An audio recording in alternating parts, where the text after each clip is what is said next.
We appreciate you staying with us on TMI this beautiful Thursday morning. I'm joined by three gentlemen to help us start making sense of the issues right in front of us. First, we want to look at whether or not there is need to call for, as we know it now, total lockdown in those states. In the last couple of days in particular, we have had people who have been lending their voices to the call for a total lockdown. That's on the one hand. On the other hand, how necessary is it? How timely will it be? Will it not be counterintuitive to call for a total lockdown at this point, especially against the backdrop of the economic challenges and pressure it will put on not just the government, but even the people within the states? The instance many people readily cite is the fact that Ondo state government had shut down before now. The Delta state government had done the same. So why is it, even though it's called the gateway states, not doing exactly the same? And then following up to that, we also want to look at how we are going to be able to have elections as it stands now in Edo and Ondo states, especially in light of the COVID-19 pandemic, which has become a very nasty challenge that governments across this country, state governments across this country, and of course the federal government are all grappling with on a daily basis. These three gentlemen, starting from my immediate left, is Prince Greg Ogiogwa, is a member of the APC and a public affairs analyst. Thank you for coming to the program. Thank you. Good morning, everybody. Good morning. And next to him is no other person than Christopher Ojekebe. He's the programs manager for Foundation for Good Governance and Social Change. Thank you for coming to the program. Good morning. Thank you. And then next to Chris is a man we haven't seen here for a long while, Mr. Larry Ogeva is a member of the People's Democratic Party and a public affairs commentator. It's a delight to have you on the program as well. Thank you very much. Let's begin with the man who I would say it's an insider as far as the state government is concerned, and that's no other person than Greg. I'm very sure you've been hearing things, particularly as they have to do with the call for lockdown in Edo states. As somebody who is a member of the ruling party as we know it, and someone who is privy to many of the planning, of the process of planning, trying to curtail this pandemic, what are usually your reactions? You mean towards the call for lockdown, yes, in the state? Because obviously Edo State has not announced a lockdown yet. Well, you see, there are different ways to look at this issue. Okay. But the core thing is what is best for the people. That is what is driving this whole process. What is best for the people. And we have seen globally that social distancing is best. Now, how far do you take social distancing? This is one instance with the mask and so on and so forth. Right. Hand sanitizers and all. The extreme is the total lockdown. But in between, you also have the partial lockdown. The World Bank and, sorry, I need to adjust this a bit. That's part of our new reality. Now, the World Bank and the IMF and so on have just come up a couple of days ago to say that in Africa, a total lockdown wouldn't work because we don't have the same social, economic infrastructure, a database, coherent addresses, a social security system that is already established to be able to deal with the situation like a total lockdown. Now, we're seeing states where in Nigeria there have been total lockdowns. And, so if we're looking at the science of it, we're looking at the progression of the virus. Yes. And we're comparing vis-a-vis states that have had total lockdowns and states where, Edo State, for example, where we've had a partial lockdown. If you look at Lagos, at the time when they had a total lockdown, I think there were about 7, 8 patients. Now they have over 200. So the total lockdown hasn't worked for Lagos. And you have seen violence, breakout. You have seen people break into government warehouses where palliatives are stored. They're broken in there because the system to distribute those palliatives had not been set out. The mechanism had not been set out before the total lockdown. So people have had to resort to self-help. You have seen where hoodlums have taken over entire areas and gone from house to house robbing, both in Lagos and Ogun State, where you had total lockdowns. You have seen in the Federal Capital Territory as well, where you've had a total lockdown. You have seen the cases escalate well over 300% within that period of time. Now, Delta, right beside us here, also total lockdown. They didn't have any cases whatsoever. But in that time, the total number of cases from 0 to, I think they have 3 now. That's 300% while they were on lockdown. So if you look at Edo, Delta on one side is total lockdown, Ondo, total lockdown. I think they've lifted the lockdown recently because they found it wasn't working. Ogun, total lockdown. Now, Federal Capital, total lockdown. So basically, Edo is locked in. We're basically locked in. But our partial lockdown is as a result of thinking about the people itself. We do not have that social system to be able to deal with it. The economy of Edo State is 90% informal and just 10% structured, which means it is only 10% of our labor force that earns a salary, that can receive their salaries through the banks, even if they are working from home or they're not working at all. The remaining 90% have to earn money every single day. Right. And I will give you a perfect example of the woman that sells akara at the junction. She sells akara every morning. Her total working capital is probably not more than 1,000 naira. Her savings is probably not more than 5,000 naira. Now, if you tell such a woman to go stay at home, she will go through her working capital, her profits, and her savings in probably 2 weeks. And when she finishes that, and you lift, let's say, the ban or the lockdown, how does she start? She can't start at all, again, because she spent all her working capital and her savings. So she doesn't have anything to start off with again. We must take that into consideration, that economies are not what you just turn off and on like an engine or like a light switch. So you see, with people like that, you must take into consideration that if in the period of lockdown, they exhaust their savings and their working capital, how do they start again? So for us, it's not just a matter of shutting down without thinking about the consequences. Because at times the consequences of shutdown, the hunger, is a certain death. That woman that sells akara, it is likely that she probably would never have caught the virus, because only 1 or 2 customers come at a time, and she can wear her mask, the customers can wear Professor, I'm going to allow you to catch your breath a little. I'll come back to you in a bit, but I want to talk to Chris quickly about the market arrangements. We understand that the traders have been moved from the market to designated schools across the city, but now most of them are complaining to say the schools are not conducive for them, and then the question of how more conducive they would expect a typical school in a country like Nigeria, public school for that matter, to be becomes an entirely different issue. But now we hear that many of them are agitating to say, look, we want to go back to the default setting, for want of better words, which is we want to go back to the markets. Meanwhile, the markets are being fumigated, as we understand. So how do we make sense of all this? Because the argument is you cannot have people crowded like this and then you're saying you are implementing or effecting social distancing. The question to always have in mind is that we are dealing with a problem. If you are dealing with the problem, you look at the cause of the problem, the effect of the problem, and then the solutions to the problem. Now, we cannot pretend that we don't have a problem in our hands. We have a problem in our hands. And the problem we are hoping will not live forever. So what should have been done is proper education to the market women to know that this is a problem that is not we against you problem.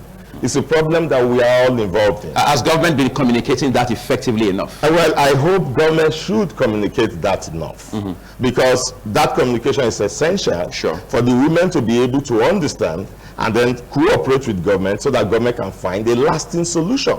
Government didn't create the problem. It's a natural pandemic. So the women should understand, and I'm sure many of them do understand, that we have a problem. They are just saying, carry us along so that we have the best way to deal with these problems. I was watching your news just now, and I was very impressed with the man who is supervising the market fumigation. He was able to name not less than 7 markets that had already been attended to. Yes, they have been attended to. Now, if we're able to relocate those ones back, we're halfway through solving the problem. So we should be thinking of solving the problems and not thinking of the complaints around the problem, because there's already a cause. What we are seeing now are the effects of the problem. So, but government should step up its communication and information strategy so that people will understand the problem that we have and how to solve the problem. So I think that's how to deal with that issue of market. Okay, so on that note, I'm going to turn quickly to Larry. I mean, when Larry and I talked on the phone yesterday, I told him about the election issue, Edo and Ondo, whether or not it will be possible to still have elections going forward, especially now that we have to deal with this nasty pandemic. But we can't take away from the fact that we are all dealing with the same reality right now across strata, which means that people are being told stay at home. And of course, that's, for want of better words, next line of action to total lockdown, which is the extreme, as Greg had said earlier. But when you say people should stay at home, or you say you want to declare a lockdown, it also means that you would have put measures in place to, as it were, alleviate the economic hardship it will bring naturally. Do we look like we're ready for all of that challenge if we were to declare a lockdown, for example, in Edo State? We are not ready at all. We are not ready. We are not prepared. I think our government least expects this problem to be as pandemic as it is. We should be fair to ourselves. In the so-called advanced world, we see Italy, Spain, even now the United States grappling with this problem. Sure. We are an economy, a mono economy here, a developing economy, and in those states being a microcosmos of this economy, we're not prepared. How prepared are we? If you go to town, yes, we are not doing total lockdown, agreed. But if you go to our businesses, most of the shops, businesses are closed. Hotels, I think the highest paying industry in Edo State is hotel. Most of the hotels are closed. And what are the palliative measures put in place by the government to, assuage this crisis we are facing? If you tell people we are going to lock down totally, we are seeing in other economies, even in some African economies, where government comes out and say, okay, we are locking down, this is what we are offering the business people, the common man on the street. This is what we are offering them to stay at home. Look at the food being shared, for instance, where you will see people give a whole street just a bag of rice. Where government will come out, a minister will come out in this country to tell us she was sharing money back, cash to people. By hand? By hand. And how many people received that money? How many people in this country? I am from a rural community. My father's village, my mother's village. I have gone around and called the people, my family members in the communities. No one has received a dime. They are poor, just subsistence farmers. And you are telling us you have shared this money. So, generally, we are not prepared. And like I will always say, even a country that is not prepared, a situation like this arises. We are living in a tropical world. Malaria is our sickness here. Virtually every single Nigerian living here has malaria. And I lived abroad. If you have malaria, you are quarantined. They don't even discuss it with you. Maybe they test you have malaria, you are quarantined. So, these are issues. We have doctors. I happen to watch a program here on ITV where a professor of genetics. On Monday morning? Yes, for genetics and an anatomist were here. How prepared are we? We have experts in this area. We have people, we have traditional medicine. Have we tried our traditional medicine? Have we called our traditional people and said, look, this is a sickness we have. How do we cure it? For me, as I'm a busy man, my mother called me and said, my son, don't go out. He was screaming. I said, no, I know I cannot go out. I will not go out. She now said, these fruit leaves and everything, put it on fire and start drinking. Yes, maybe it may not work, but I drink it every morning. Before I came here, I already drank my own cup. And when I get home, I'll drink. It helps. It's a psychological thing. Even if it's not working, it's psychological. The government should come out and encourage the people. The government should come out and give us a sense of direction. You cannot copy-paste what America is doing. You cannot copy-paste what Italy is doing. Because these are different societies, different economies. But the time we start saying, our president came out and said we are going to extend our lockdown for 2 more weeks. And we are going to increase the people receiving the money for another, for 1 million plus more. Is that the help we need in this country? Is that the solution to the problem? Is it money that is the problem of this country? But would you say the government has enough resources to do way more than that? If they don't even need to do it, we are survivalists. We Africans, we don't depend on government to feed us. There are ways government to do this thing and present it. We should always do our African thing. We should not always depend on what the Western world is doing, copy paste, and then we think we are solving the problem. We are not solving this problem. The Western world will go through this problem and solve their own problem. By the time our own problem starts here, it's not only going to be, I read yesterday, the International Monetary Fund has already said Nigeria will go into a depression after this pandemic. Right.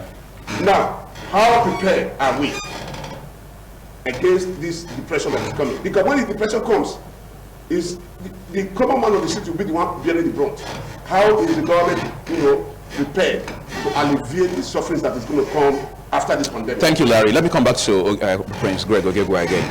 A lot of persons are saying the government, the state government that is, in this case, is not being sincere with the people enough, that the government should understand, and some people believe the government does indeed understand that the best way to go, best practice is to declare a lockdown, regardless of whether or not Delta has locked down, whether or not Ondo has locked down. So they are saying the best measure we can have as far as tackling COVID-19 is concerned is to declare a lockdown. But then again, they believe the government is afraid that if it does that, the economic hardship will paint the government in bad light, even though the government knows by way of sheer necessity that's what it should be doing. What are your thoughts about that? No, I don't agree with you when you say by weight of sheer necessity, because the science speaks to these things. There are facts, there are figures, there are antecedents.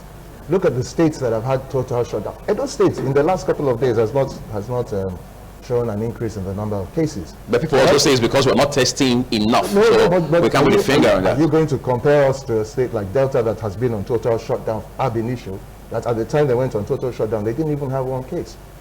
Now, they in the last how many days, you've seen that the cases have grown from 1 to, I think, 3, 4 now. And that's an increase of about 300-400%. Edo has basically, from what we have seen, has not witnessed an increase in cases. Now, if you look at Lagos, look at the Federal Capital Territory, look at Ogun, they've all witnessed increase in cases. And all these people are these states are under total lockdown. So if you want to use the statistics that we're getting from the National Center for Disease Control as a basis for this kind of conversation, then you will see that it looks like our system seems to be working better. Now, not only that, if you look at all these states that have enforced total lockdown, you will see the spike in violence. Yesterday, there was a riot in Saple, I think, right, where 2 people were killed. Now, the total number of people killed in Saple now, I think, is now 3 or 4. In Anambra, there was also another riot too yesterday. There was 1 person killed. That's 5 people killed. How many people have been killed by the coronavirus all across Nigeria?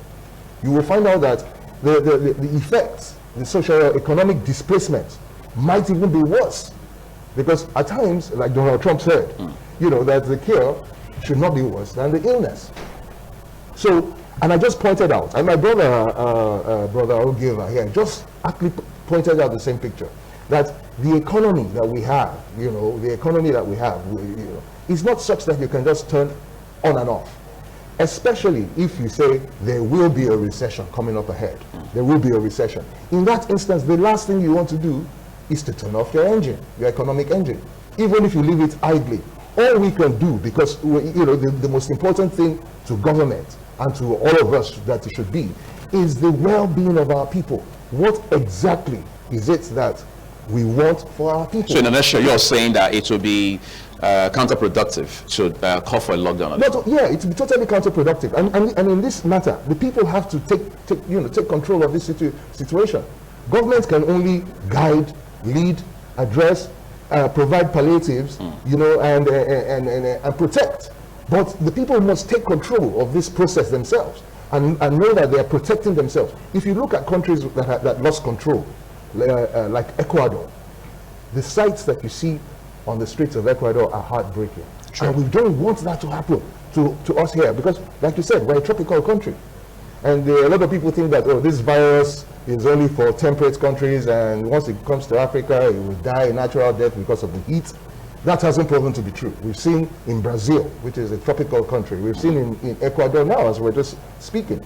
And so we don't want what happened in Ecuador to happen in Nigeria, where health workers couldn't even move around because there was a total lockdown. Okay, Chris, let me talk to you about something. He just said a while ago that Edo State in particular is made up of 10% of organized business or economy, as it were. The other 90% is informal in nature. Yesterday, I had a show on radio, and I sampled opinions. People called in, others had to send their stories. The idea was just for people to share their stories as to how they are coping with the stay-at-home order.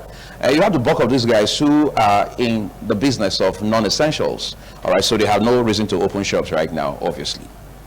They've been locked in, apparently, of course, for their good, we say.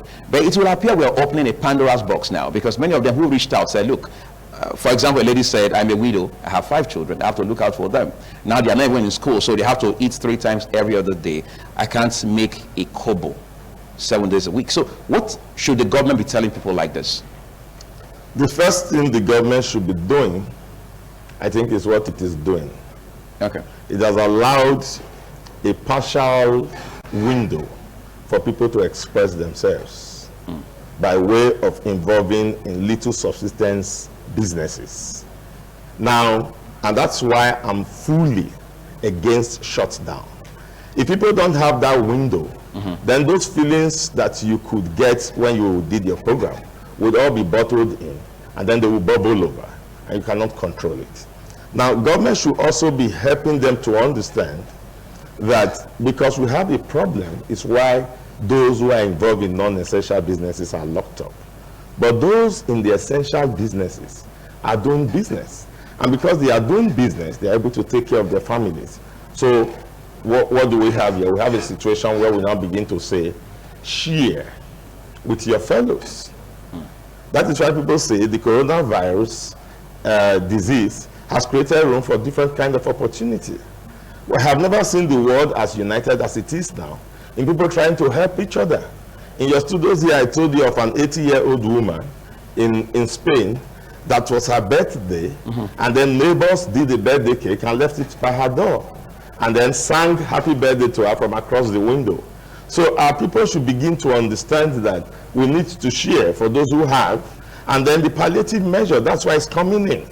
The palliative measure is meant to cushion the effect of those who cannot do full business. And so that is why we are urging that the palliative measure is better distributed so that everybody has something to eat. Nobody is going to be able to have everything full right now, you know, because of the problem. So it's a sacrifice we all have to make. And then the government should be seen talking to the people, assuaging their feelings and their emotions, and letting them know that they feel what they feel, and they are with them on this. All right. So I think that's gentlemen, just before I let you off in a few minutes and bring in my second set of guests, let's talk a bit of politics. I want to begin with Larry now. People say, as a matter of priority, when one tree falls on top of another, you've got to cut the one on top first. But then again, we have the pandemic to deal with. On the other hand, we have elections in front of us. In fact, the case of Edo had been, the election in Edo had been scheduled for 19th of September. The one of Ondo is for 10th of October. Looking at the magnitude of the problem we have in our hands right now, should we still be talking about elections at all? Well, it's a constitutional matter. There's nothing you can do about it. Okay. The law says so, you do so. But the law didn't envisage COVID-19, right? But the law didn't envisage it. So we are in extraordinary times, we do take extraordinary measures. But funny enough, Nigeria is a country that's always take extraordinary measures in any situation. Okay. INEC has never proven to us, never in this country, I would say, that they are ever ready for election anyway. With or without the pandemic? With or without the pandemic. INEC has always rescheduled elections, even senatorial elections or national assembly elections. They will always shift if it is not to the benefit of certain categories of people. We have a case in Edo in 2016. Election was postponed within 24 hours for security reasons. So if they can do that, what do we expect? Even when we have pandemic of this nature. They came out to tell us that they will not shift the date, the election will go ahead accordingly. It's a laughing matter because we know already that INEC is not prepared. They are not ready. They have to do voters revalidation exercise. How are they going to do that? It's a constitutional matter. They have to, after the voters revalidation publish, people, are you going to, we don't have electronic voting yet. Are you going to tell people to go on the queue when you are saying social distance? How many hours will it take you for 10 or 20 people to vote in a polling unit? Are they prepared? What are they telling us? The same old trick is what they are applying. They are already preparing grounds for election manipulations and things like that. Because if they are ready... But how much of evidence do we have about election manipulation? Oh, come, please, this one is a special discussion, so it's on that day. If they are really ready, my brother, what they should be telling us is, we don't know how long this pandemic will take. Our plan B is this. But if you don't tell us, you are telling us as of today that you are ready for elections, election will go on September 19th. There's something will be wrong somewhere with people rolling that. Okay, let's see if Greg can help us identify whatever it is that's wrong right now. Some persons feel the governor, I mean our governor, the state governor here in Edo, is overwhelmed because first he has been preparing for elections. Of course, then in between, the next thing you know is there's a pandemic to deal with, which of course places a demand on him to prove leadership to serve his people who elected him as governor of the state. Is the governor overwhelmed by all of this? Because whether we like it or not, INEC has said we have no plans to shift elections, was taken with the dates as already announced. How's the governor reacting to this? Because you're close to him, maybe you can give us an insight into that. Certainly not overwhelmed. Certainly not overwhelmed. This just fits into his capacity to deal with crisis, to multitask, to continue with the process of development. You know, whether it be physical development or mental development, you notice that the schools are still continuing, albeit digitally. So the education plank of his government is still continuing, which he was voted for, and which he has gotten one accolade for his educational system. So that's still going on. Training of civil servants and so on, you know, uplifting the civil service, which is another plank of his campaign, and his manifesto in 2016 is still going on. They are receiving training while they're home, digitally as well. So you see that what the governor promised to do ab initio was to change Edo State, was to make it such that it will not be business as usual, and that's what's happening. The pandemic itself has helped to restructure the economy of Edo State to become more digital, to become more in place with the 21st century. So we're having to be more, what's the word now, to be more innovative. Now, you can also see that some of the innovative policies of government over the last 3 years are beginning to yield results in this pandemic. Perfect example was the agricultural policy over the last 2 years. The bumper harvest that we recorded last year especially is what is now helping to cushion the cost of the food materials and the relief that you're sending out. So you can see that the agricultural policy has helped innovatively in a situation that was unforeseen. We can see that the educational policies, the educational plank of government is still continuing. We can see that government, now for example, with great sacrifice, because government is not taking any IGR from what you remember, the normal hawkers licenses, street licenses, the transporters and so on. Government is not receiving money from that. Government is also receiving a reduced income from the federal government allocation due to the falling price. Yes. But you can see that because of Mr. Obaseki's training, his ability to do financial gymnastics, so to speak, he's able to continue to pay salaries of workers at an increased minimum wage of 30,000 naira. That is going on non-stop. You know, no argument about that. He's able to source the resources to continue to pay the contractors who have been working for the last 3 years and who are still basically working on some projects. He's able to come up with the resources for the palliatives, which is massive, because this is not what government had foreseen or envisaged in its 2020 budget. So the ability to carry out all those things in a calm manner, without any histrionics, without any undue showmanship, just simply carrying out the work that he was elected for, without any noise about it, without making a big deal about it, because it's his job, and he's not expecting to be thanked for it. He's expecting that people will see what he's doing and take an example from that and use that in their own small spheres as well. All the civil servants will see if our governor is leading this way by example, we too should be able to do the same thing. And so we're saying that this whole pandemic in itself has shown the level of and the capacity of the governor in dealing with not only the issues, not only the pandemic, but also being able to keep afloat with the other issues that are bedeviling a growing economy. And not only that, but also starts to plan for the post-pandemic economy. Because, like I just pointed out to you, life will never be the same again. We cannot argue that life will never be the same. It will change drastically on many fronts beyond the pandemic. But Chris, let's talk about people who feel by now INEC should have categorically come out to say, look, we are pushing elections indefinitely. Because people have to be alive, people have to be sane, people have to be healthy to even go to the polls, for instance. Are we dealing with an institutional problem here? INEC has refused to be frenetic, and people who are frenetic are not happy with that. It's an institution. This is the country where people are always presumptuous, and they always feel that they know better than those who have been charged with the responsibility to do so. Okay. INEC is the final authority. I just saw it on your TV when I was sitting there just now, that they have not discussed Edo and Ondo's matter. It's on TV. That's the latest news from INEC. Now, I want you to know that by the time INEC comes out with its dates and timetable, there is always a windows where you can do some little manipulation. Those who had framed this time frame, they have anticipated that you could have things like this. So if we say, for instance, 6th of June is the day for primary, it doesn't mean that beyond 6th of June, you don't have a window to be able to do other things. So INEC is watching, and they are watching the system. They're also watching the pandemic. We're all hoping for the best and for improved conditions between now. We still have a whole month before June. So if there's going to be any need to do adjustments, INEC will do adjustments and still feed the nation with it. People just want to create a situation of, panic and then anxiety. There's no reason for that at all. Things are going on now. I mean, we are not dying. We are here. We are trying to solve the problem. So INEC is trying to solve a problem. I cannot use this to condemn INEC and say that's institutional failure. I have no evidence to that effect. Okay. So, yes. Let me allow Larry lend his voice to this. Just let me take on this issue you just raised.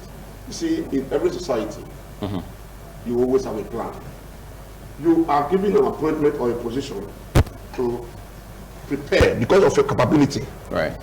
Now, we are in this situation. That's what we are always saying in this country. Yeah, let them do what they do. They are they know what they are doing. They don't know what they are doing, my friend. What they are doing is, as of today, you will have a plan B. Let the people know your plan B. Just in case. In case it doesn't work that way. Not 2 months or a month to the election proper. You come back to our now because of the pandemic, we are shifting. And people already made up their mind on what to do. You disorganize people. In every society, a functioning society, a functioning system must have a plan B, a plan C.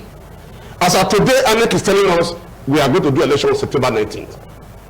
And we should believe that. And it's because they know what they are doing. They don't know what they are doing. They should by now tell us, in case this pandemic persists, this is what we are going to do, this is going to be our next, so that everybody will be carried along. Because by the time you make it so secretive, you continuously insist and convince people that you're going to do it. And at the end, you come out and say, oh, we changed it because of the pandemic. People will not say, there is a foul play somewhere. You know? So to quickly add to what my brother Greg just said, that the governor is on top of the matter. He is not. I'm being apolitical now. Please, we are facing danger as it is. We should not politicize everything. We should help the governor to succeed. By the time we are saying the governor is doing his best, he's doing this, is because of his technocrat, he's a technocrat, he has done this, that. Look, it's not going to help us. I'm just saying the truth. The situation in Edo is very there.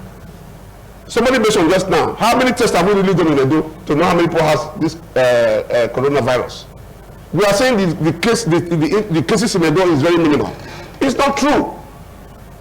Because we have not done enough tests to know how many people has it. Gentlemen, I think I'm going to let you off here because incidentally I have another set of guests who are going to be pushing the same conversation beyond this point where we are going to leave it off at this point. INEC is saying, look, we have not even had a conversation about these elections as far as Edo and Ondo states are concerned. So let's keep our fingers crossed and hope as soon as that discussion, they get to have that discussion, we'll know what the final pronouncements will be as far as these elections in these 2 states go. Thank you so much, Prince Greg Ogiogo, for coming. Appreciate it. It's Christopher Jekeri. We appreciate you coming on the program. And Larry Ogiva, thank you for your time with us this morning. We'll take a quick break now, everyone. We're back shortly to have the same conversation, but this time with 3 different gentlemen. Stay with us.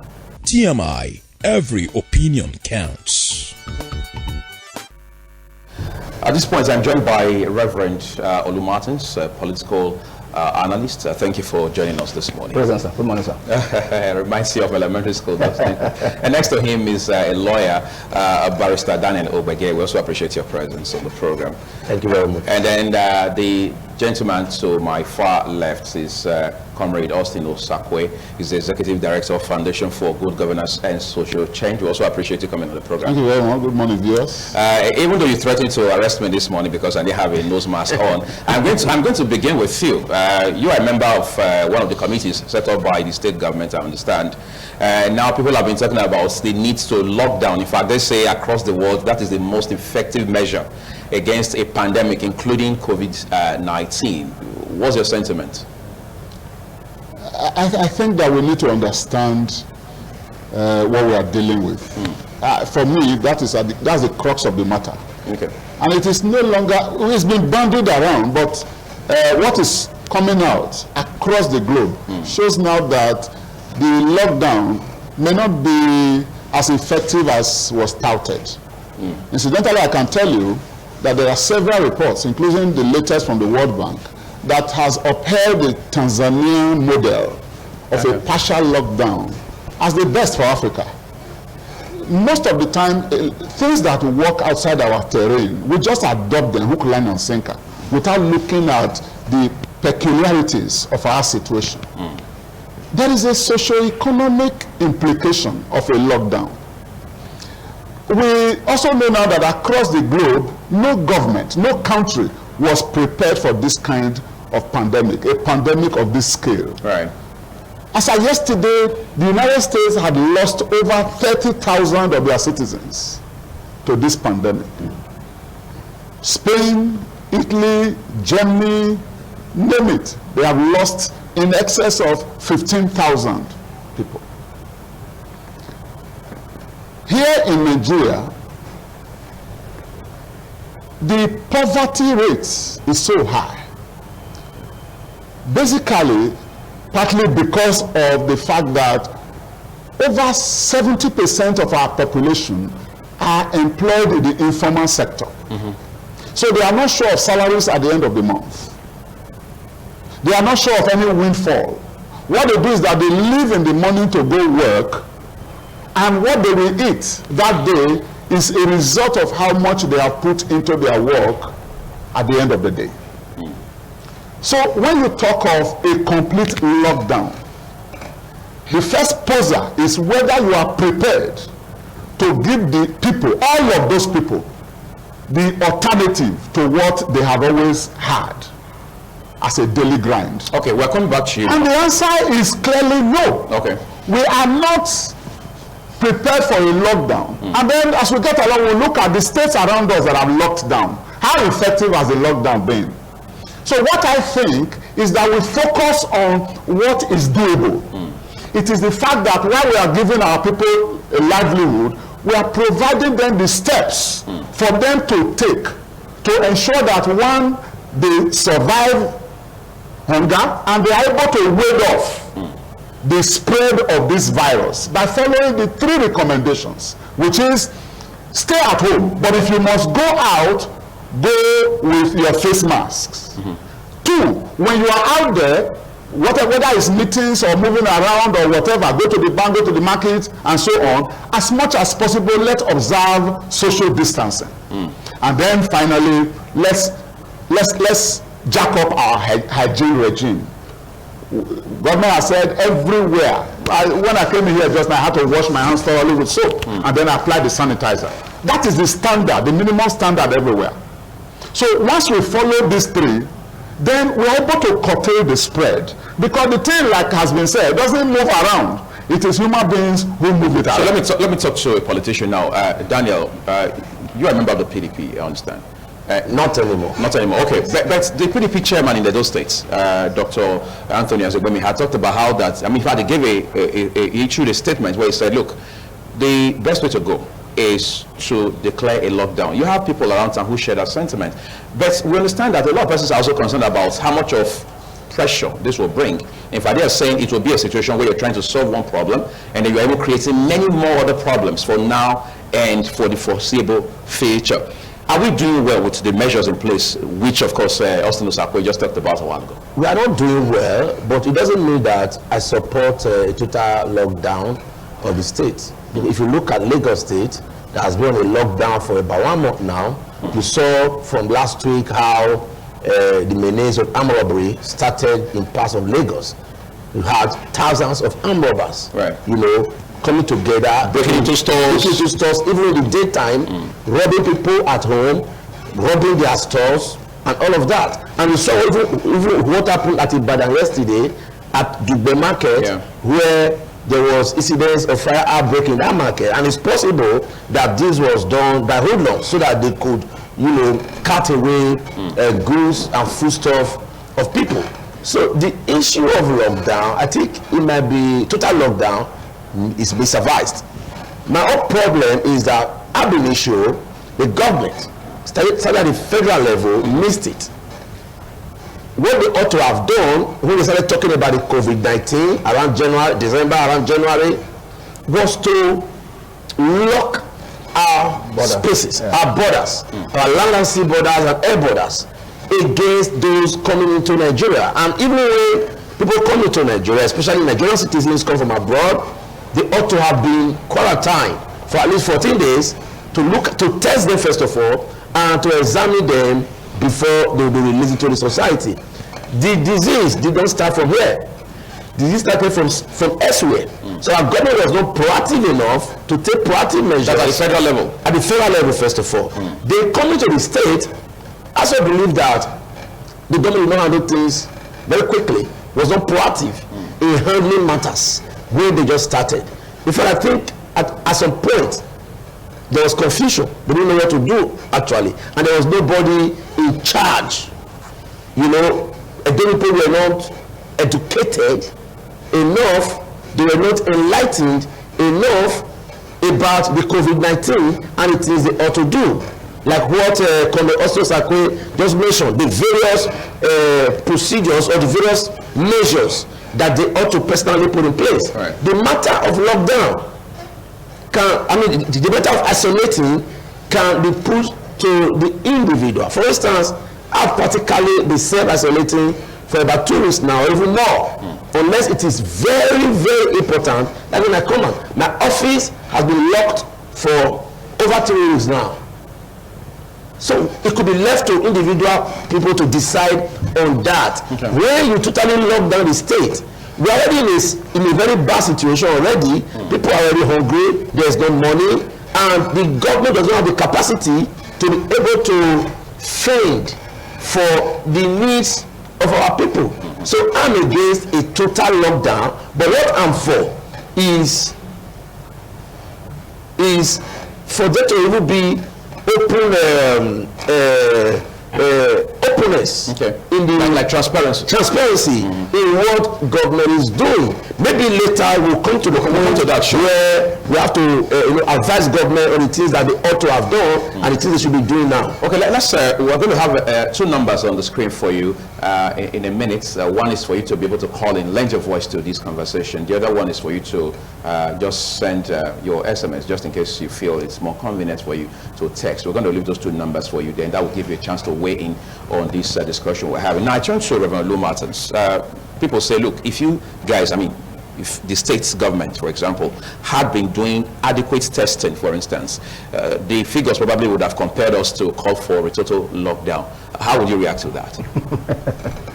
Well, the issue of testing is not a state issue. It's a national issue. Right. And when people talk about lockdown, I say, when you lock down the state, you don't lock down your body metabolism.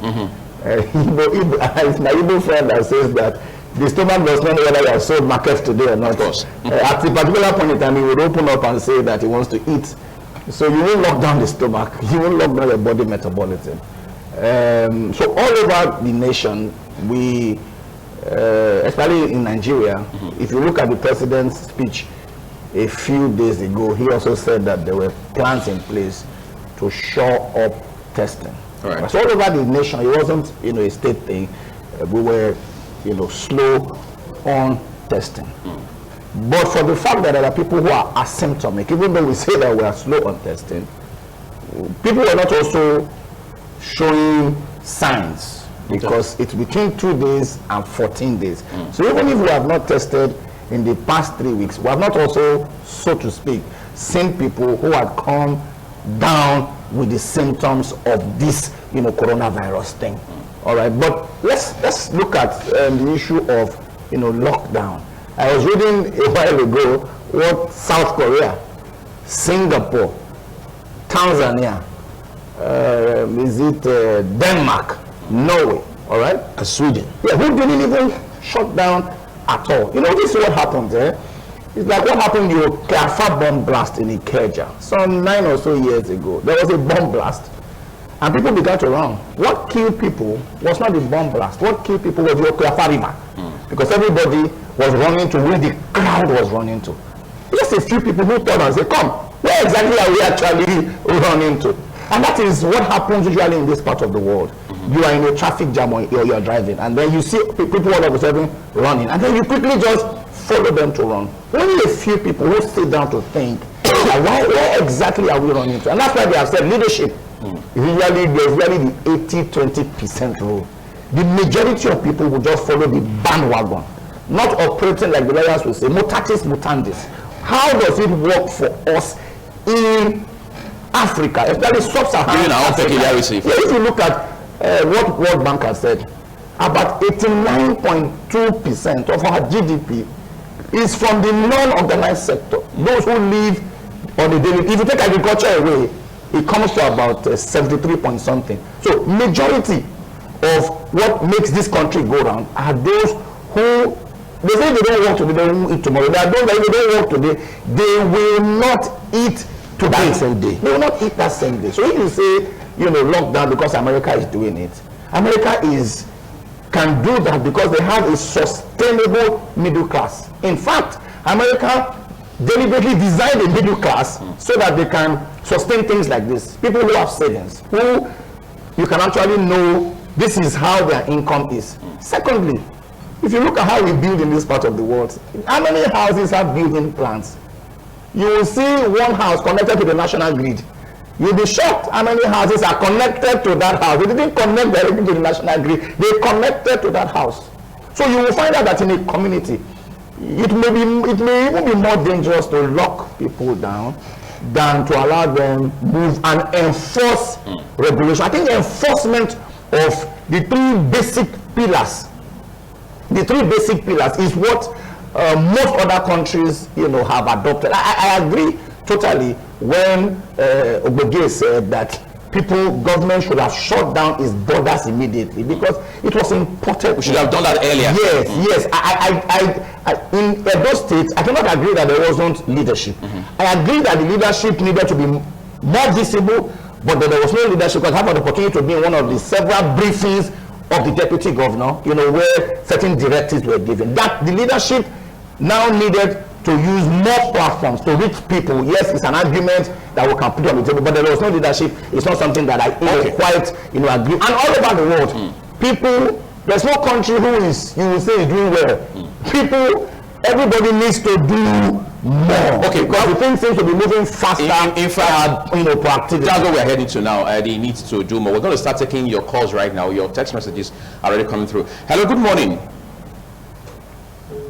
Good morning, sir. Yeah, good morning. Good to have you on the program. Please, your name and location quickly. And the way I'm seeing Nigeria, panelists here. Go ahead and talk to us. We can hear you. Go ahead.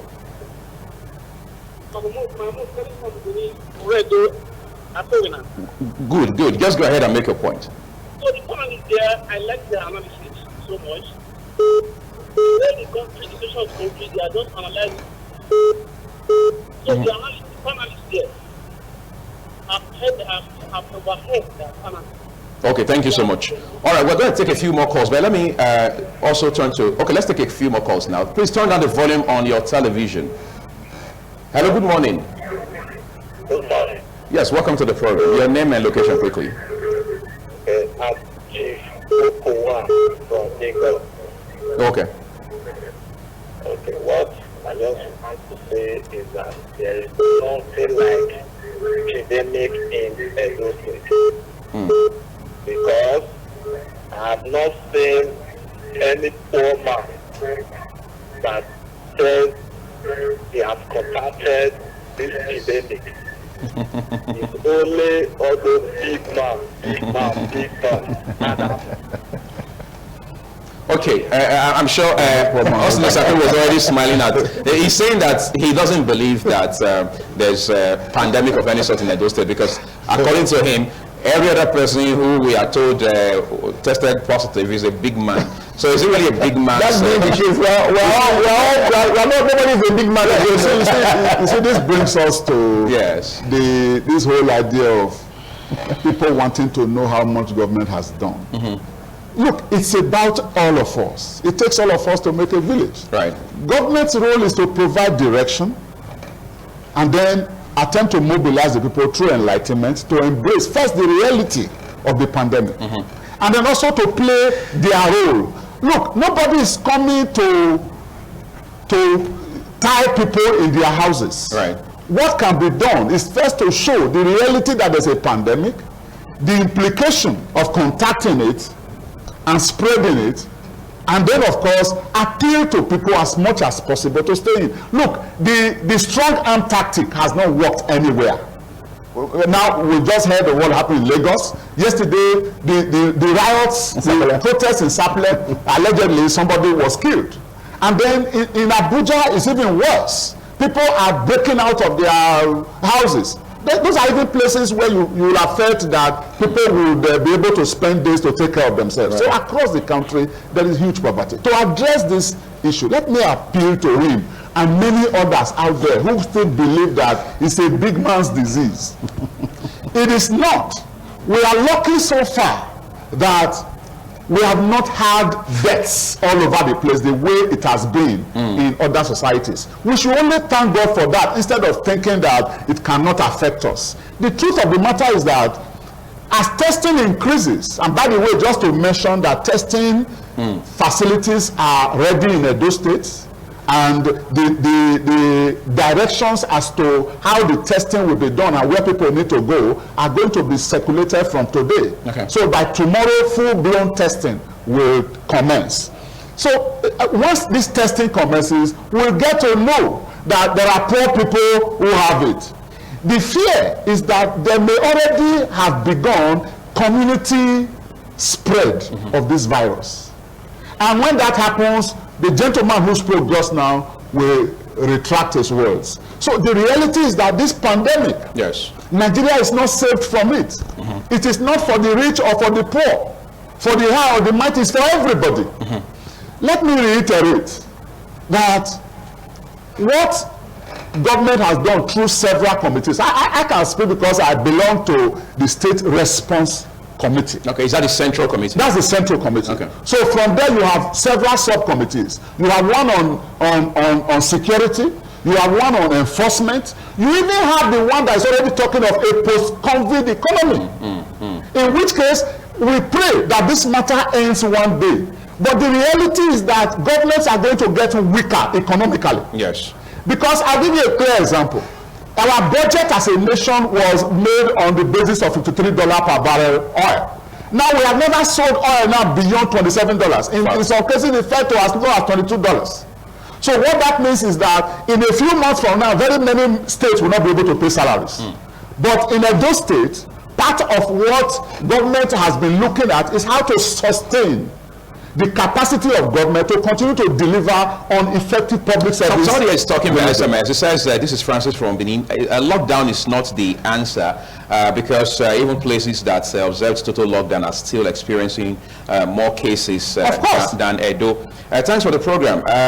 Is government really using this analysis for the betterment of citizens? Well, of course, one need I'll quickly respond to that as to whether, because the impression is that when, look, government does not have all the answers. The reason why you have communication and feedback is so that when government takes certain actions, people respond because they know how those actions are playing out. And government makes adjustments. Exactly. There's a clearinghouse. Every suggestion that comes from the public goes to this clearinghouse. Okay. And then the ones that concern each of these committees are filed out to them so that efforts are made to redress. I'll give you a clear example. There has been a whole lot of hoopla about the situation in the market. Right. People say there's no social distancing, okay? The places where markets have been relocated to are a beehive of activity. As I speak to you, 2,000 recruits of PUWOF have been deployed now to join those who were already on ground, and then to join the security agencies to maintain social distancing in these temporary marketplaces. Markets are going to be delineated in such a way that everybody who sells what knows where to be. Yes. And then controls as to, a report came in that in one of the primary schools, only one gate was open. And immediately that report came, the clearinghouse referred it to enforcement, and then all the gates were thrown open.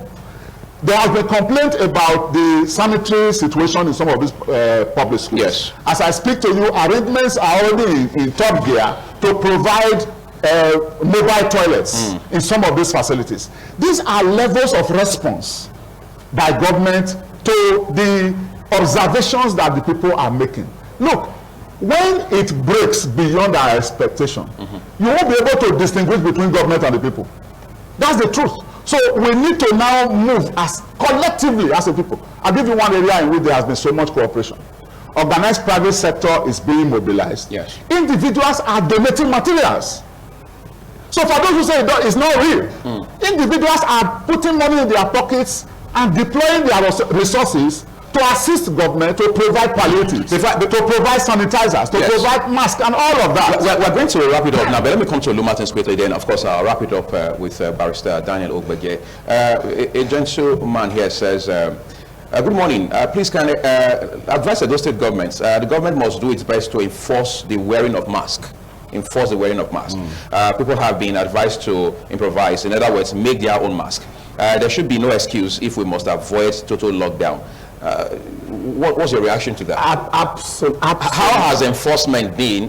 Because he didn't succeed at arresting me this morning. We didn't succeed. I was going to arrest you, except that you made a good case, like you were not in the public space. And then, perhaps because he also knows that you will host us. Okay. After the host, we're not sure. You didn't need that said there's freedom of expression. Yes. But freedom after expression, so that we will arrest you before this interview, we're not sure. Okay. But I will arrest you after the interview. I probably think that may happen. Okay. I totally agree. I have, this is a mobile one that I use. This one always goes with me. It's part of my dressing now. Okay. In fact, I forget to wear my shoes, but I'm hardly going to forget to wear my mask. But I have two in the car. Yeah.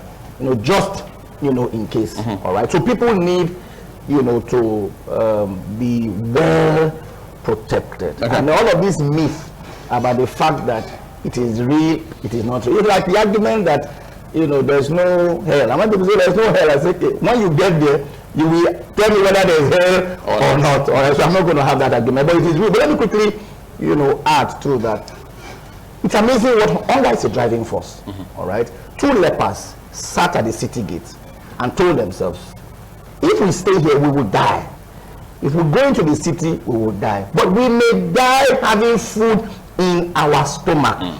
So in spite of the threat of going into the city and dying, but the desire to get their stomach filled was stronger than staying in work. So they went into the city in spite of the fact that they may die. Like, let us even eat our last meal and die. That's why shutting people at home without allowing them, not having to provide, and government cannot provide for everybody, is a way that we cannot go. Mandela made a statement that segregation is evil. Violence is also evil. But that there comes a time in a man's life where he must choose between 2 evils, and that for him, violence is a lesser evil to segregation. So if you choose between what shutdown can do, all right, and what is already doing, and then having a partial lockdown like we have in Ondo State, you will agree with me that those who shut down moved in panic, but those who thought out of the box and instituted some of these things are thinking more strategically, like John Magufuli, is talking about. I think that's why I'm going to make you catch your breath, Reverend Olu Martins. 1 minute, Daniel Ogbege. How would you capture? I think I want to 2 minutes. I want to quickly tell government that they are be reactionary, and a lot of knee-jerk reaction to the issue of COVID. Yes, leadership has already provided. They have to critically look at that. Then the issue of relocating markets to schools is what I've not been able to understand.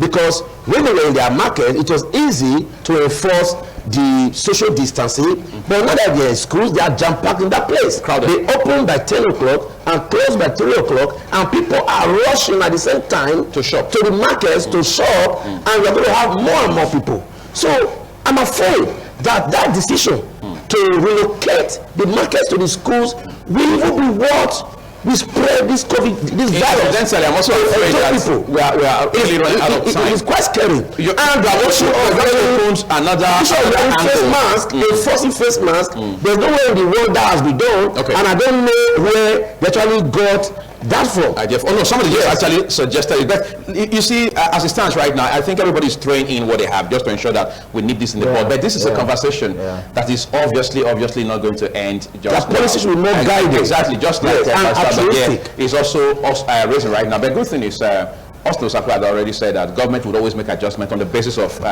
superior arguments. So let's see that happen in the days, weeks, and months ahead of us. We'll take a quick break now. We're back shortly to wrap it up on TMI Thursday. Stay with us.